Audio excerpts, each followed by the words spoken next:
Bienvenidos a Cuidamos Vidas. Hoy tenemos un programa especial dedicado a los niños, pues el bienestar de ellos es la mayor prioridad y preocupación de los padres.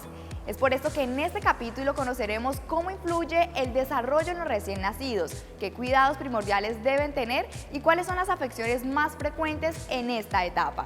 La respuesta a estas inquietudes la resolveremos aquí en este capítulo con nuestros especialistas de la Fundación Cardiovascular.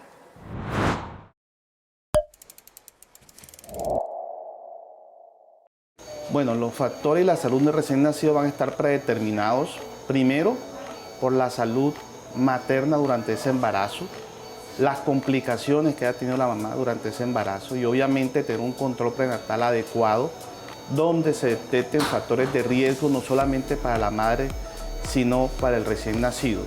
Y lo segundo son las condiciones del nacimiento. Lo ideal es que el bebé nazca en un sitio donde se le puedan garantizar que esos primeros minutos sean unos primeros minutos con una adecuada intervención y que si surge alguna complicación sean solventadas de la mejor manera para evitar no solamente complicaciones tempranas, sino complicaciones a largo plazo. Bueno, nosotros al momento del egreso, la educación que le damos a los padres era en la alimentación, fomentar la lactancia materna, aunque acá pues son niños pequeños y la comida pues empezamos de una forma de alimentación por sonda. Lo que hacemos es al transcurso de los pasos enseñarles a las madres a mantener esa leche materna y ya cuando llegue el momento pues ofrecérsela. Los controles de pediatría van a variar dependiendo del escenario, dependiendo cada niño en particular, pero más o menos el recién nacido debe consultar a las 72 horas. Si no detectamos nada en ese primer control prenatal, debe ser mensual durante su primer año de vida y después entre el primer y segundo año de vida se hacen 2 consultas adicionales, pero esto es muy variable de cada niño y de patologías asociadas que se puedan detectar en estos primeros 2 años de vida.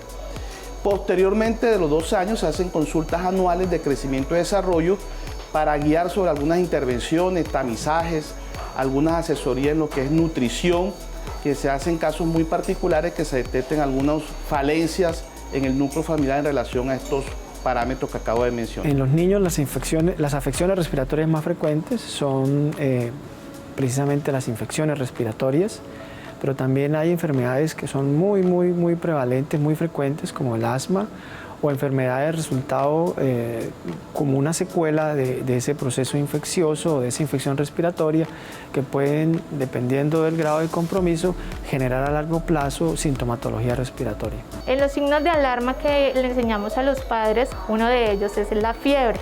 En la fiebre les enseñamos a manipular el termómetro para que identifiquen cuándo hay una fiebre o cuándo hay una febrícula. En otros de los signos de alarma son signos de dificultad respiratoria. Primero que todo enseñamos a los padres es cómo respira normalmente el paciente y cuáles son las cosas anormales que podemos identificar como tirajes, aleteo nasal o aumento del patrón respiratorio. También a veces nos consultan porque el niño tiene tos con movilización de secreciones o moquitos que llevan mucho tiempo de evolución o con unas características especiales como el moco verde o amarillento, que generalmente son resultados de infecciones respiratorias. Otro de los signos que podemos enseñarles a los padres es cuando no comen adecuadamente, es que toman su biberón y tal vez hacen vómitos en proyectiles o vómitos con coloración como con sangre o verde. Otra complicación muy frecuente es la coloración amarilla de la piel, que se denomina ictericia, y que existen unos factores de riesgo que ya están establecidos y hay que informar a la mamá que en los primeros días, si ese color amarillo va aumentando, será un signo de alarma para consultar. Otro de los signos que le enseñamos a los padres es el llanto inconsolable. A pesar de que ya cambiamos al bebé, lo alimentamos, vimos todas sus necesidades básicas, pero sigue llorando el bebé, es uno de los signos que debemos ir a consultar.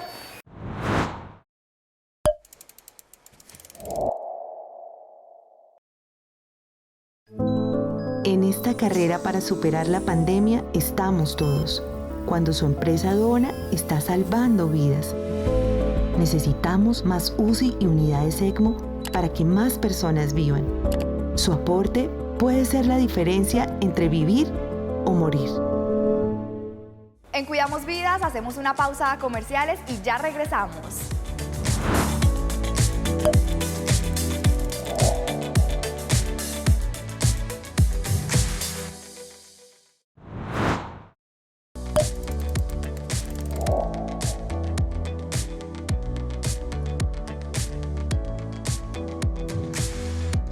Y hablando del cuidado en niños, a continuación conoceremos el testimonio de Chaira Pérez, una paciente de 6 años, quien a su corta edad recibe nutrición parenteral por un problema en sus intestinos. Esta es su historia.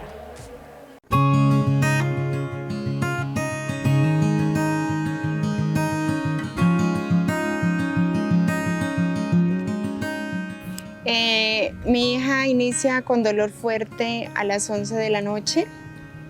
En el momento pues se pensaba que era un dolor abdominal. A las 2 de la mañana la ingreso allá en Ocaña, norte de Santander, al Hospital Emiro Quintero por urgencias. Ahí que esperar, que laboratorios y la niña seguía con el dolor y no le hacían nada. Que esperara mañana, que aclare, y ella pedía agua porque tenía muchísima sed. Y de tanto tomar agua ella ya broncoaspira y entra en paro. En el momento que entra en paro ya los médicos miran y ya se dan cuenta que hay que hacerle una cirugía de urgencia. En el momento que le hacen la cirugía ya los intestinos habían muerto.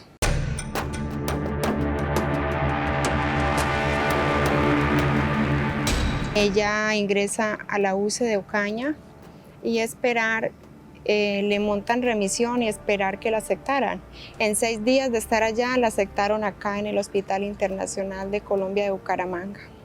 Chaira había nacido con una malrotación intestinal que no se trató y hizo un volvulus. Y eso llevó a una isquemia mesentérica que ocasionó la necesidad de hacerle una resección intestinal amplia. Ella perdió todo su intestino delgado y parte de su colon. Esto pues ha ocasionado que Chaira quede con una insuficiencia intestinal. Nosotros cuando hacemos la clasificación de esa insuficiencia intestinal, ella tiene una tipo 3 o crónica, ¿sí? Que la hace dependiente a nutrición parenteral prácticamente por vida. Esa se la suministran por un catéter central que ella siempre tiene que tener. Por ahí le colocan la nutrición, le hacen reposiciones, todo endovenoso, potasio, hierro, todo lo que ella requiere, todo va endovenoso. Si ella no tiene nutrición, ella en un mes o menos puede entrar en desnutrición. Entonces, realmente la nutrición parenteral, al no tener, por ejemplo, intestino, que es el intestino delgado es el órgano que nos permite absorber nutrientes de la dieta diaria, entonces nosotros tratamos de colocar esa nutrición, esos macronutrimentos y micronutrimentos por la avena.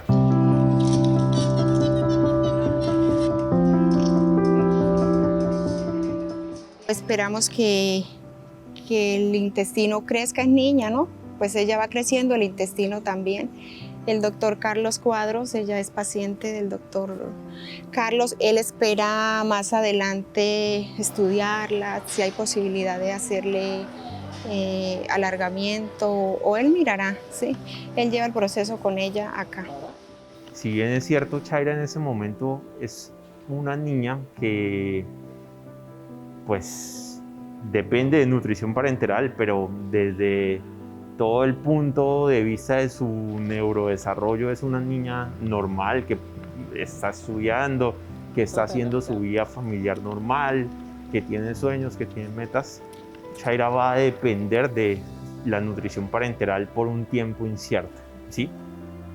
Y siendo muy optimista, yo sí esperaría que en unos años Chaira se pudiera adaptar completamente a su nutrición por vía oral y pudiéramos quitarle la nutrición parenteral. Pero eso solo lo sabe Dios y pues el tiempo lo dirá.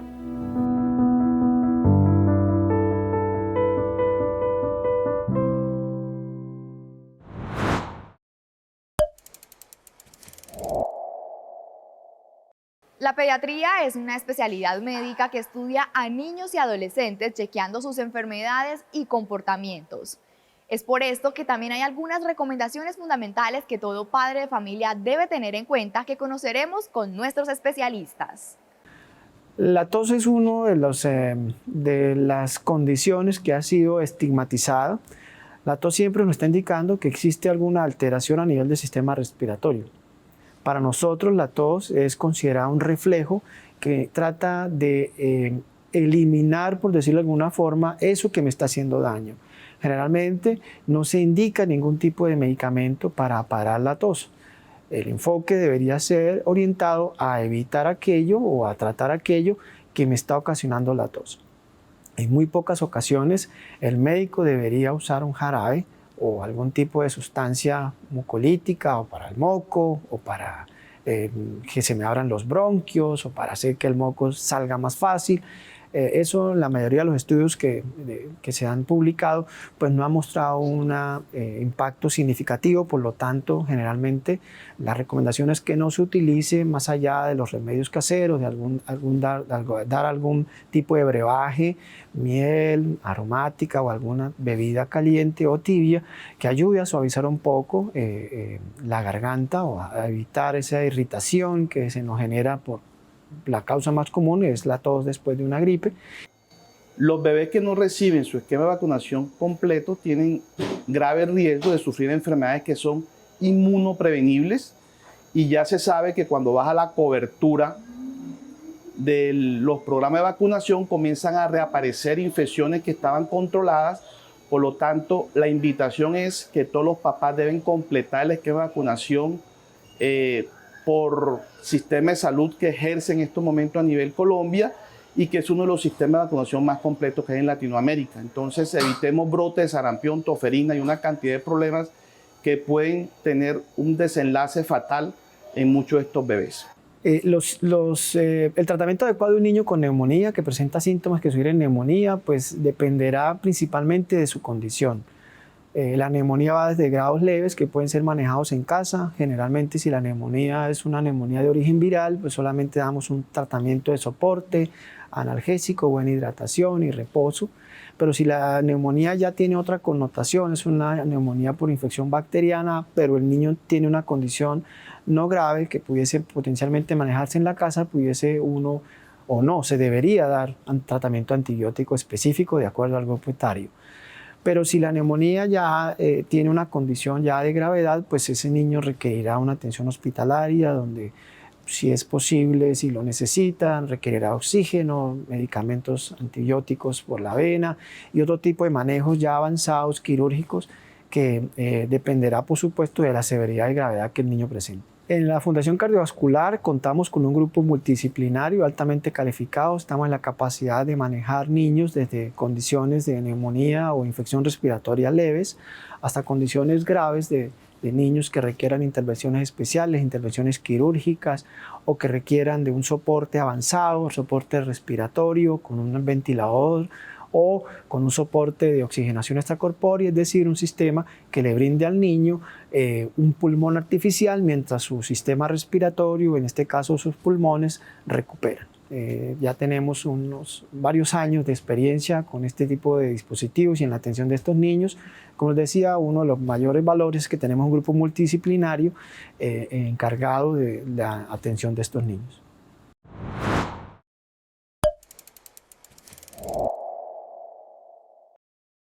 Ahora, en el HIC, la cita con tu bienestar es virtual. Sabemos lo importante que es para ti sentirte acompañado y seguro para continuar con tus tratamientos y el cuidado de tu salud. Por eso, abrimos el nuevo servicio de teleconsulta en más de 20 especialidades. Comunícate con nosotros y agenda tu cita ahora mismo. Elige la calidad y la experiencia del HIC. Nosotros hacemos una pausa a comerciales y ya regresamos.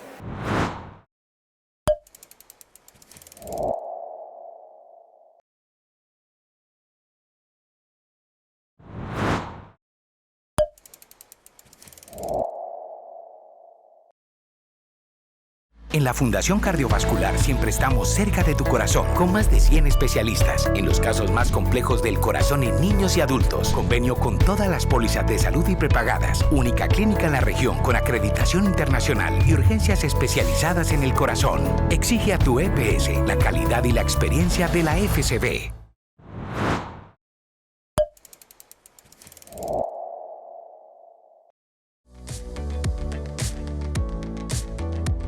Y en la consulta hoy nos acompaña el doctor Mario Forero, él es pediatra neumólogo de la Fundación Cardiovascular y nos estará respondiendo algunas dudas e inquietudes que ustedes nos hicieron llegar a través de nuestras redes sociales. Así que doctor, bienvenido a Cuidamos Vidas y gracias por aceptar nuestra invitación. Mayele, muchas gracias por la invitación y esperamos resolver todas las preguntas que han surgido en la teleaudiencia. Bueno, doc, pues vamos a iniciar con la primera que nos llegó y dice, ¿por qué es importante la posición de un bebé al dormir? La posición de un bebé al dormir es bastante importante, dado que por estudios médicos realizados hacia finales de los años 1990 se empezó a notar que una población de lactantes, sobre todo aquellos menores de 6 meses, tenían como tendencia, y que habían resultado o habían sido encontrados muertos, tenían como tendencia el dormir boca abajo.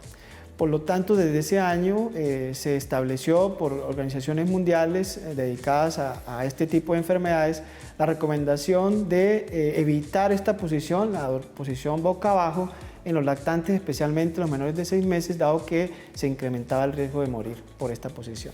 Ok, o sea, hoy en día, ¿cuál es la posición recomendada? La posición recomendada hoy en día es boca arriba o de medio lado. También se recomienda que en estos lactantes no se utilicen almohadas o elementos que utilizamos frecuentemente para protegerlos como acolchados, o tampoco usemos acolchados, dado que si ellos permanecen en esta posición boca abajo pueden sufrir, dentro de las teorías, una sofocación.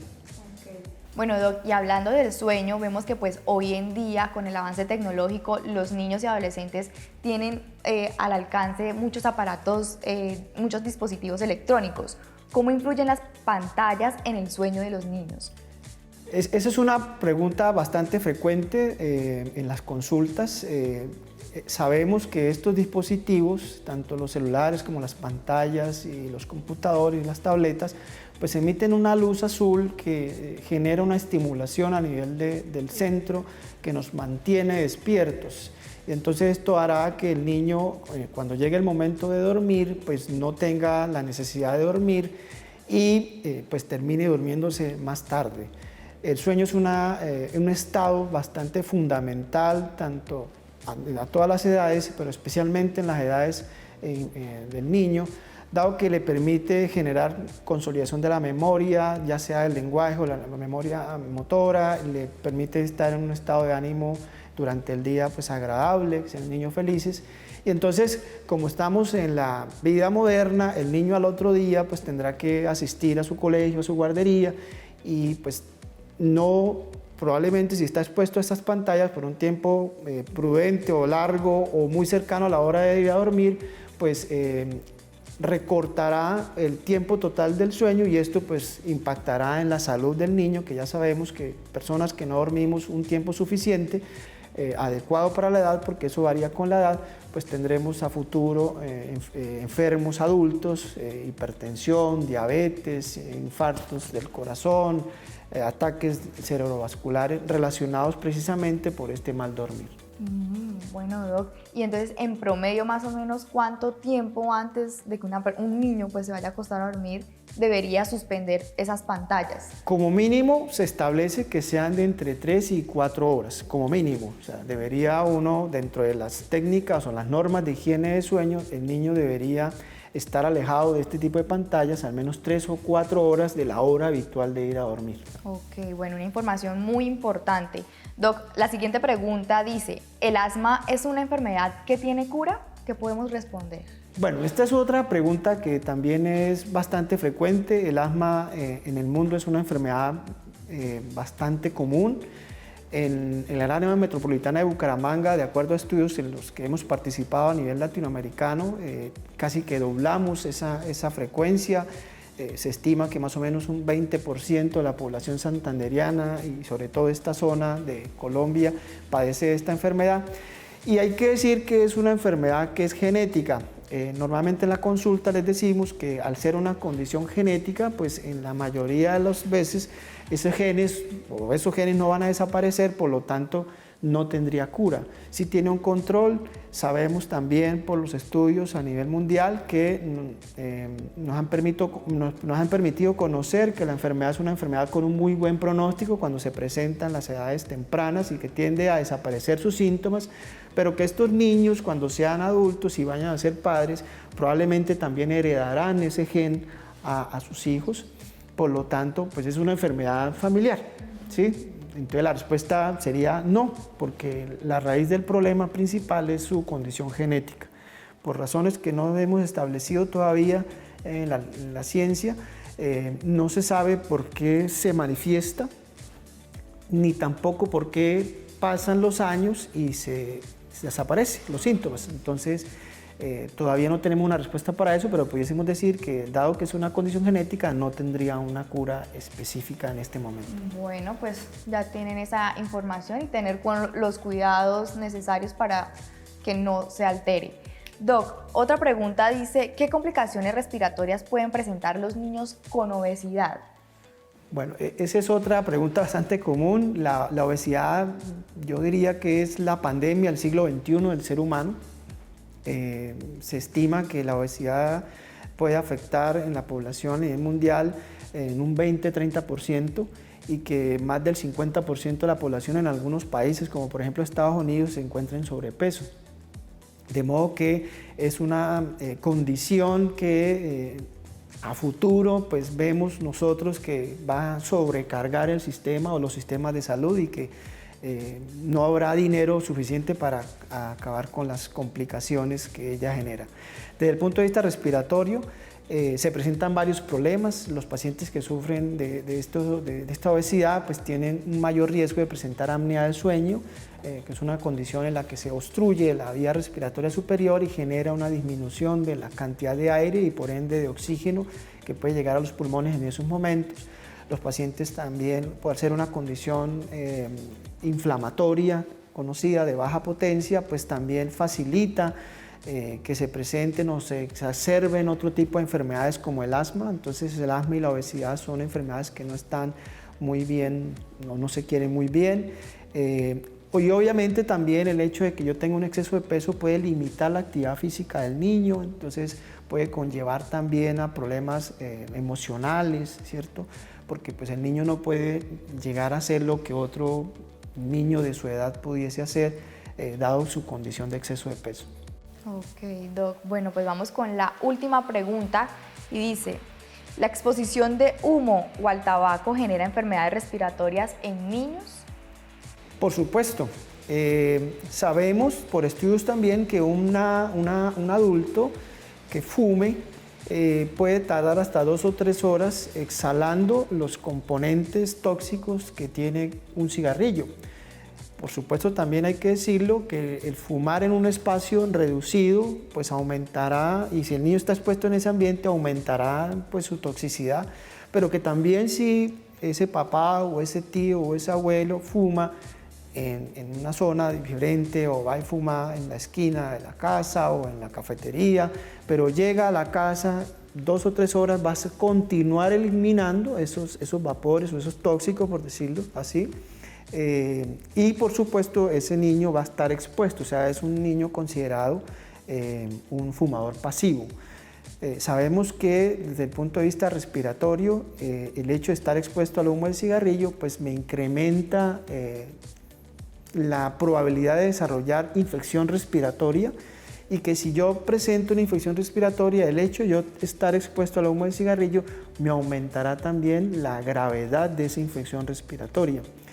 Y diciendo también de paso, pues no es de mi campo, pero también se ha visto que pudiese impactar la salud cardiovascular de niños, generando complicaciones como la hipertensión arterial o facilitando, como les decía, estas enfermedades cardiovasculares. Entonces, de modo que sí, el hecho de estar expuesto o tener un conviviente fumador pues hace que el niño tenga un mayor riesgo, no solamente de la parte respiratoria que me compete, sino también de otro tipo de sistemas. Bueno, Doc, pues muchísimas gracias por aceptar nuestra invitación y responder a estas dudas e inquietudes de nuestros televidentes. Esperamos tenerte acá en otra ocasión. Por supuesto, Mayerly, muchas gracias por la invitación nuevamente y esperamos pues entonces recibir muchas preguntas de la audiencia para pues continuar respondiéndolas cuando se deba.